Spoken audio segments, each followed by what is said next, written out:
Today we say goodbye to a very special friend, Michael Mirth, a wonderful magician and entertainer, and most importantly, a great friend to all of us and many of us here on Trivia Time. Michael brought magic and laughter and wonder wherever he went. For years, he entertained audiences at the legendary Magic Castle. But his greatest magic wasn't always what happened on stage. It was the way he made people feel. He had a wonderful personality, a great sense of humor, and a genuine gift for making people smile and laugh and feel good about themselves. Those of us lucky enough to know him remember the stories, the laughs, the magic, and the friendship. The magic may have ended on this side of the curtain, but the memories will never disappear. Michael helped us many ways on this show with his 2 cents worth, his magic, and his laughter. That's what I'm going to remember, because he's always telling jokes in the comments, and it made us feel all really special. You made the world a little more magical, and you'll be missed by us all. The greatest trick of all is making wonderful memories, and Michael certainly did that. And now, here's some special memories from our show with Michael Mirth.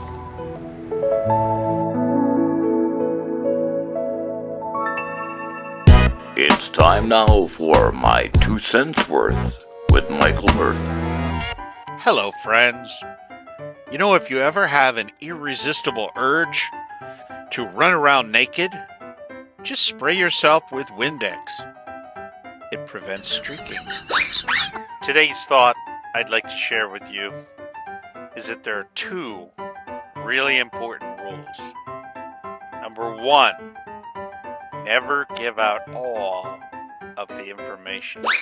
When life shuts a door, open it again. It's just a door. Today's thought, you can't make everyone happy. After all, you're not a jar of Nutella. One time, I thought I was on a roll. Turned out, I just had butter on my pants. You know, life is too short to be serious all the time. If you can't laugh at yourself, call me up, and I'll laugh at you. You know, if you carry anything like this, I would say add a message to the back, like you can do this. A bit of affirmation, and that way you'll always have some encouragement. You know, I was at the nutrition store, and the man behind the desk threw a bottle of omega-3 at me, and it cut me. But luckily, my injuries were only super fish oil. You know, someone once said to me, "Who died and made you king?" Well, I laughed so hard I nearly fell off my iron throne. And that's my 2 cents worth with Michael Mirth. Join us next time. Welcome to Trivia Time's 300th show. You know, sometimes this COVID can feel like sort of a wall. Now, this shape I want to share with you comes from Robert Neal, who created this, our friend. Cancel that. Hello, everyone, and welcome to Trivia Time's 300th show.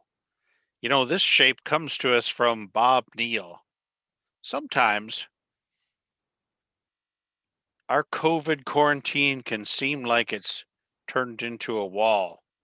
Presumably, this wall is very high because we have to stay extra careful. It's very wide. If we go out, we have to wear a mask or 2 masks. And it's so low, some people are not following the suggestions of the CDC.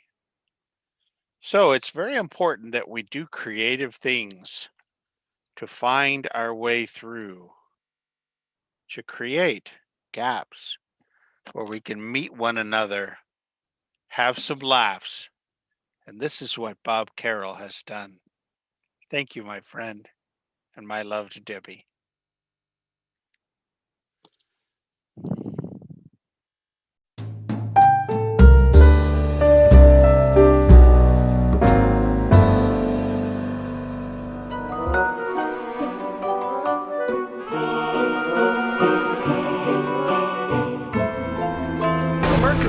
magic for us in a minute, but right before, I'd like to know, how long have you been doing magic, Michael? Since I was 5 years old.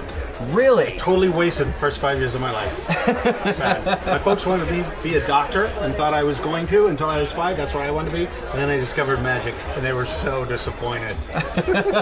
Would you mind telling me a little bit about your magic? How would you describe it to the people at home? Sounds good. Yeah, well, I like to do a close-up sleight of hand. There's not a lot of opportunities to do that, except maybe at the Magic Castle in Hollywood. So when I do a stand-up show, I do comedy mind reading. So I seem to be able to read minds, but it never really works. And that's what you'll see from me on stage tonight. Oh, awesome. That is great. Now, do you have something you could show us here today? I do. Oh, great. Well, let's go right into it then. We had these 3 selected just beforehand off camera, and somebody signed this when they put the word me on the first one, on our 6 of diamonds. So I'm going to add them to the deck. I'll put these in different places, and each of the people who have taken these have taken something from me. If you want ransom, I don't have any money, but I do have a particular set of skills. I saw that in a movie. I thought it was a badass thing to say. Did you like it? I did like it. That was great. Well, the cards are imprisoned, as it were. Would you just add one finger or a thumb to the back of the cards and we'll balance them like this? It'll be my job to help them escape, one by one, to escape from the confines of the deck. So let's make that happen. Here's our first one. This is the one that someone signed. You can see it says me on it. The very same card we had. Check that. Behind. That is great. This one, the queen represents my ex-wife, my first wife. She died eating poison mushrooms. Sadly, my second wife died the same way. My third wife died of a fractured skull because I couldn't get her to eat the mushrooms. Here's our next card, the Queen of Hearts. Now go down. Come up again. See, she never listened to me while we were together. Now she has to, night after night. She does exactly what I told her to do. Now this was the one that you selected, I think, and you're in danger until I can get it out. Michael, would you be willing to hold on to just the flap? You got Let it. everything else hang. Get it up off the table. Right there, again. just like that? So it's suspended in the air, and I'll stay back from it because it's more exciting when it comes right up out of the box while it's in your hand. Check that out. Well, thank you, Michael, for sharing that with us. Absolutely. Thank you so much. And that's Las Vegas, where magic happens. Ladies and gentlemen, the magic of Michael Mirth. Let me try to show, using a pack of cards, how difficult it is for plebeians to enter that select circle of society known as the beau monde. And furthermore, how entry is blocked by the polite yet frigid exclusiveness of its gentler members. May we assume the occasion of a public reception. Our table the hall, the glassware is set, our deck the common herd, and the 4 queens representing the gentler members of the smart set. Now, we shall isolate each of the queens within one of these glasses. But it would be incumbent upon me to allow them to be examined by this imaginary person from the committee. Would you take a look at the 4 queens and verify that they are exactly what I say they are, the 4 queens from the deck of cards? Additionally, 12 other cards to represent the lower orders. Let's take one of the queens and put it in each of the glasses in front of me. Queen of Hearts, Queen of Spades, the Queen of Diamonds, and lastly, the Queen of Clubs. Into each, we shall add 3 of these indifferent cards. But first, again, may we ask you, now that the queens are isolated, which of them is your least favorite queen? The reason being, you can find out a lot about a person, not from what their favorite is, but what their least favorite of a thing. Oh, it's the Queen of Clubs? Well, that tells me that you have a little bit of difficulty with authority. That's what the Queen of Clubs indicates. But let's add 3 of these cards to the Queen of Clubs. In similar fashion, we will leave none of the queens unscathed by adding 3 to the Queen and 3 to our Grande Dame, the Queen of Spades. The last 3 being closest to the bottom and therefore least crowding, we will put these with the Queen of Hearts. And now, ladies and gentlemen, I have brutally assaulted these unsuspecting young women with attentions from the lower orders. Can they endure? Can they endure? Yes, they can. I believe with simply a modicum of knowledge of the finesse and the subtlety of the smart set, they will find some way to elude their persecutors and form a more congenial coterie amongst themselves. Let's begin with the Queen of Hearts.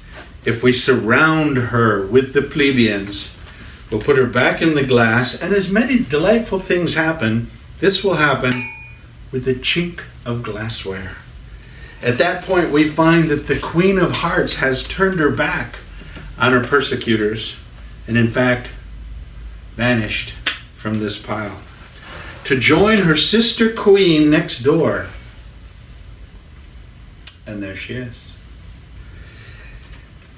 Let's see if these both can do the same thing. But this may require 2 chinks of the glassware. There's our first one. Our first queen. Has she successfully eluded her persecutors? Yes. We see naught but the Queen of Hearts remains. Again, into the glass. 1 clink like this. And secondly, we find 1, 2, 3, 4, all indifferent cards, where before we had queens. Have they passed to this glass? Shall we examine these to find 3 queens, where before there was only 1? Now, one might imagine that they would be emboldened by their travels up to this point. Just the opposite is true. They are more shy and will now only transfer while under cover of a gentleman's handkerchief. At that point, we find 1, 2, 3, 4, all indifferent cards in this position. I'll take them out very slowly. Have they passed completely across? Here is our Queen of Diamonds, our Queen of Spades, the Queen of Hearts, and the last one, the Queen of Clubs, forming a more congenial coterie amongst themselves. The magic of Michael Mirth.